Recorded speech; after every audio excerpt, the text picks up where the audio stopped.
Welcome to another episode of Checkup with Centerpoint Health, where we connect our communities with healthcare services, providers, and programs making a difference across Central Kentucky. I'm Bruce Tossan, Market President for Centerpoint Health. May is Mental Health Awareness Month, and today we're talking about emotional wellness among older adults and the important support available through Senior Life Solutions at Centerpoint Health Versailles. Joining me today is Jerry Riley, licensed clinical social worker with Senior Life Solutions. Jerry, thank you so much for being here today. Yeah, Bruce, thank you for creating space for us to talk about mental health, and today specifically older adults. We need more conversations about it. As people age and go through different life transitions, what are some of the common emotional or mental health challenges older adults may experience, Jerry? Mm-hmm. I think one thing that I, at a time, was guilty of, I think a lot of us underestimate just how many life transitions older adults do go through, and sometimes all at once. Some of the common challenges I have seen is grief. So loss of loved one, a partner, spouse, but grief not just being the loss of a loved one, but grieving routine, grieving structure, and independence. Other things like changes in health, that could look like a new health diagnosis, physical limitations, mobility issues, and retirement is one that stands out a lot. I hear a lot of people work hard all their life, ready for retirement, and then they get to it, they retire, and they're like, what do I do now? I don't know if that's something that you have experienced personally or professionally with people getting to that point and being like, what is life now? Yeah, you could just kind of reflect upon family and friends, and clearly my dad went through that because he retired pretty early, probably when he was 55. Wow. Yeah. And so seen 7 kids grow up, seen grandkids, see kids leave the house. So there was all these transitions that generated those type things. And then retirement was one of those because he really did not have a plan. Kids out of the house, nobody there except spouse and so forth. So saw him really go through that and trying to search for what do I need to do to continue to be relevant. Yes.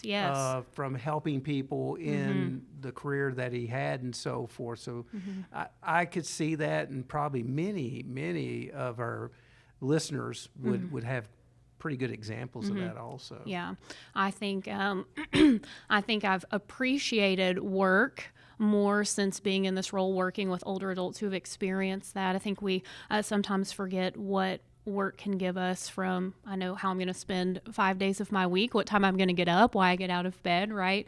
And then I'm in a job that is social. I'm around people all day long, and so many people find that sense of identity. And so I think redefining, like you said your dad had to do, redefining that meaning and purpose in life after retirement. Exactly. Yeah. Well, for many families, it can sometimes be difficult to tell the difference between normal stress or grief or something more serious. What are some warning signs loved ones should pay attention to? Yeah, this can really be tricky because we all experience stress. We have days where our mood is down. And so I think more than looking at isolated moments, keeping an eye on patterns, changes in behavior over the course of time. And so that can look like withdrawing socially.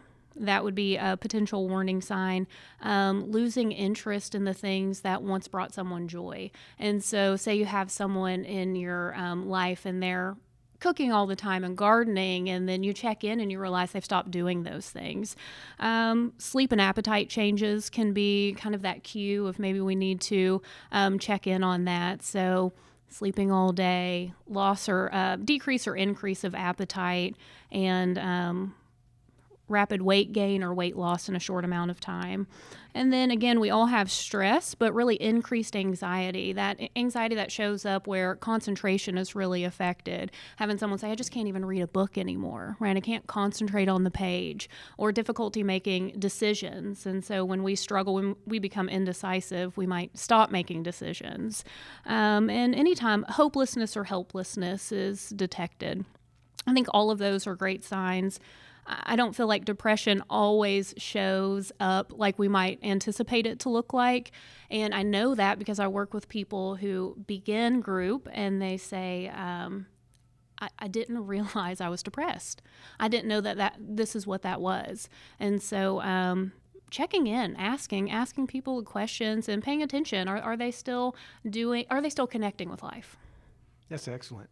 I mean, again, kind of looking at family and friends, kind of those early warning signs, and how do you kind of get a tip internally so that you can engage them to determine where they're at with that. Absolutely. That's excellent.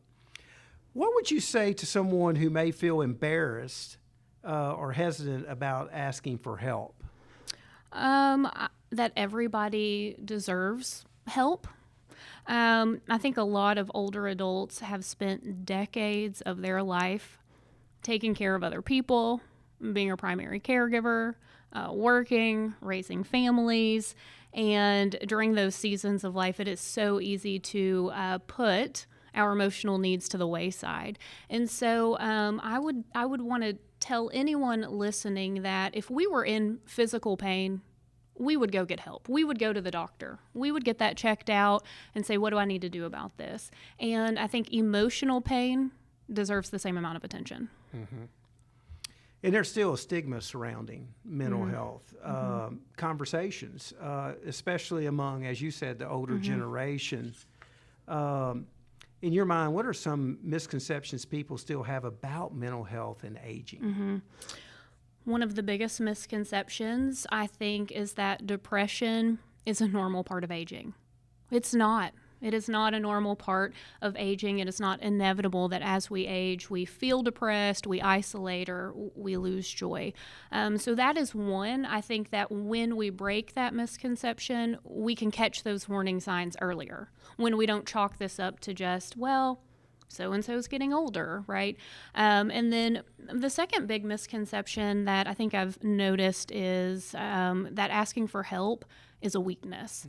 That is one that, in my seat, I feel like it's the complete opposite. To ask for help takes great courage and vulnerability, and there's a lot of value in that. But I think that generationally, that's a big generational difference is a big thing. So I feel fortunate to grow up in the generation I did. I know we still have a long way to go, but I feel like emotional wellness and mental health has been something that's been openly talked about.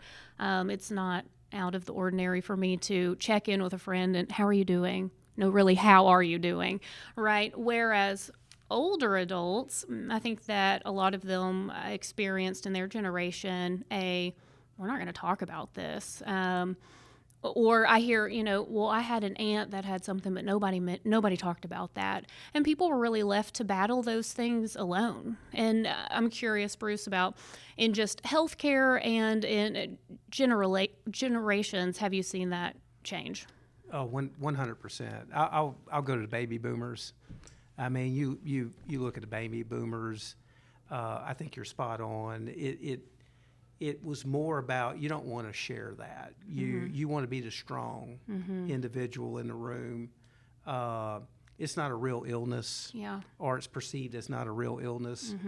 Fast forward, and I have a daughter that's 30, and it's all about my well-being. Yes, it's all about. I get mental health days off and so forth. So the dynamic has changed, and I think in a good way. Absolutely. You may not agree with 100% of the new benefits on that aspect of it, but truly it's really mental health is just as important as physical health. And I think that's really good today, especially for the generational changes. And it also helps them with the baby boomers who typically are either their grandparents or maybe even parents. Yeah, sure. And helping them understand, no, it's okay, and so forth. So you're seeing more in that because those 30-somethings, 20-somethings are helping make the healthcare decisions for parents and grandparents. And so I think that shift is helping with them to help them to understand it's okay. Absolutely. And so forth. Yeah. Absolutely. Well, so now let's talk a little bit about Senior Life Solutions. Tell us a little bit more about Senior Life Solutions at Centerpoint Health for sales and how the program helps older adults in our community. So, Senior Life Solutions is intensive outpatient group therapy for adults 65 and older. And we meet 3 times a week in the group setting. And you can do that on site or you can join remote via telehealth. And the way that our program is designed is typically you start out at 3 group days a week. So you come to in the group setting amongst peers. And during that time, we focus on building skills, developing healthier ways to cope. And it's a time and space for individuals to gain insight on what they're feeling, how they want to manage those feelings. And I know 3 days a week can sound like a lot. And so we are designed to start out at 3 group days, but as you start to improve and symptoms become more managed, then we start our titration process. I love this about our program because it really sets us up for a strong discharge plan. And so as you titrate from 3 group days to 2 and then to 1, you have real time to start adding and building new supports outside of group to fill those days. And those supports help maintain that improvement. And I really value that because we start discharge planning on day 1. That's the where we're headed. And when we're confident in our discharge plan, right, that just launches us for success. And so I always tell group members, I hope that when you get to graduation, it's not, oh, what do I do now? Like retirement, like we talked about earlier, it's I already have that plan in action. That's excellent. So what makes the program unique compared to traditional counseling and support services? Yeah, so our program is both group and individual therapy, but the bulk is group therapy. And I think that's really what makes it unique. And it's not only group therapy, it's with a specific population, adults 65 and older who are experiencing unique age-related transitions. And so I think that, and I'll ask you, because I get a lot of fun reactions to group therapy. Initial thoughts on group therapy can sound pretty intimidating. Right. Yeah. Right. And so I think that individual therapy can be incredibly valuable, but when you're in group therapy, it adds this relational dynamic.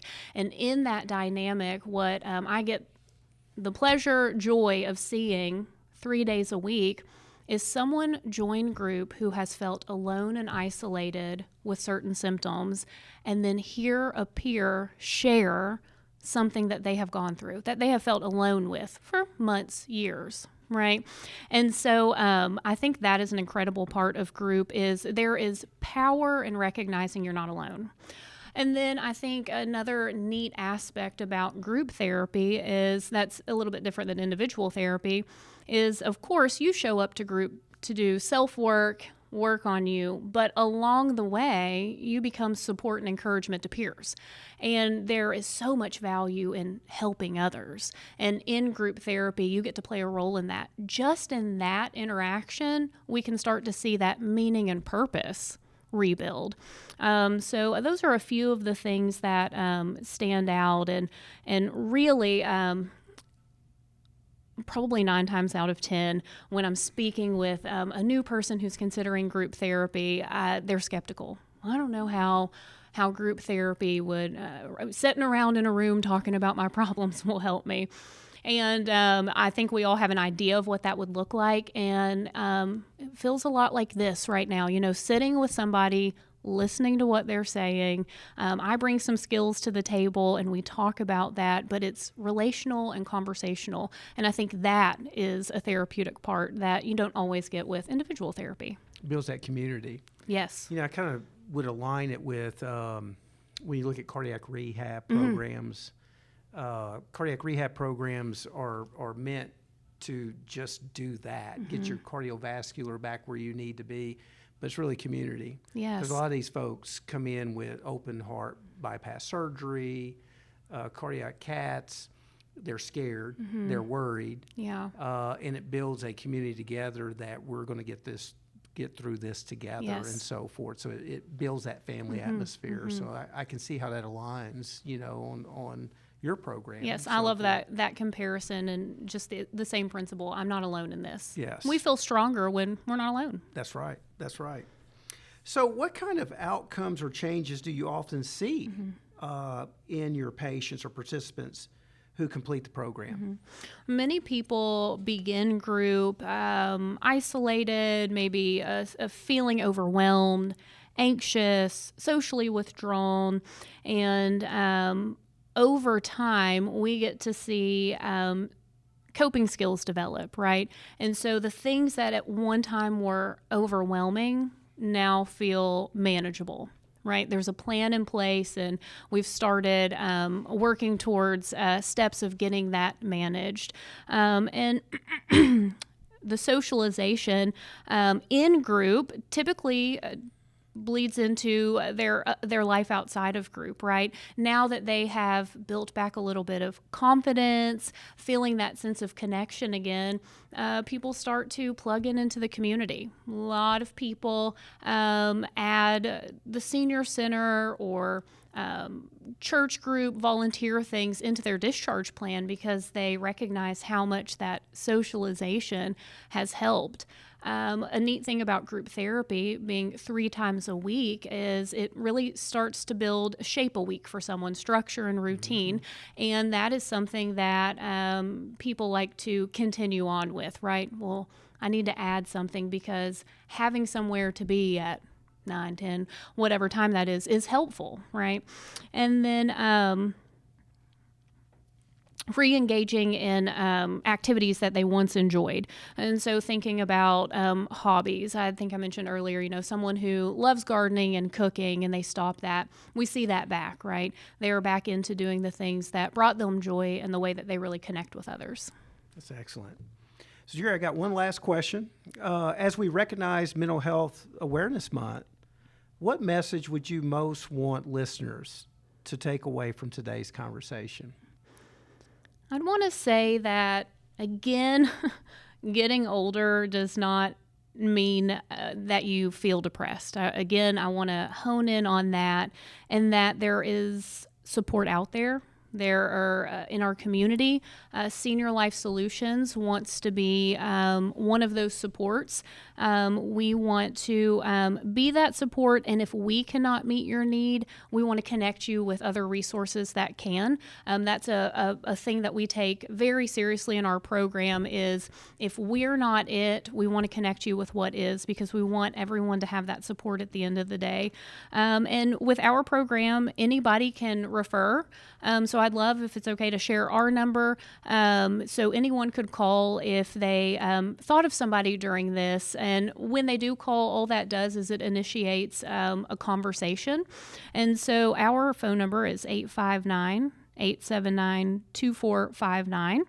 And I also want to note that the 988 Suicide and Crisis Lifeline is a 24/7 resource for anyone, and that is a mental health crisis line. And so I want everyone to be aware of that. And just lastly, that we do not have to struggle alone. Excellent. Well, Jerry, thank you again for joining us today and for the important work you and your team do for our communities. If you or a loved one may benefit from Senior Life Solutions at Centerpoint Health for Sales, we encourage you to reach out and learn more about available support and resources. For immediate emotional support or crisis assistance, call or text 988 to reach the Suicide and Crisis Lifeline. Thank you for listening to Check Up with Centerpoint Health. Thank you.